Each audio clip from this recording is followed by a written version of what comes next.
It says that Bilam's ass spoke, but it doesn't say that the ass saw. And the question is, what's going on here? What really was this miraculous? Was this supernatural? And Rabbi Eliyahu ben Amozeg says, and this is something we've spoken about, that nature and miracles are kind of like, two sides of a coin. They're very close together because it's all God's wisdom. And so he says, many things, amazing things that you can see are very close to miraculous. And he says that there's a reason why the animal saw first, or didn't see, sorry, but the ass spoke, because the ass sensed the angel.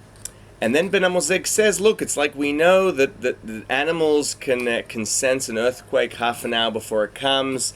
He starts talking about all this different stuff. He even mentions some famous French writer who also talks about the instincts of animals and about how apparently even dogs can see ghosts or sense ghosts. But the point is, animals have a very good sense, and therefore Ben Amozeg says it's the animal that was able to sense something before Bilam. Why? Because that's the way nature works. Animals with their instinct, and the animal instinct can sense things that are about to happen before man, and therefore, in much the same way, it only makes sense that Bilam's ass would sense the angel before Bilam, because that's just the difference between animals and humans. So that's something cute on the Torah portion of Balak. Shabbat Shalom.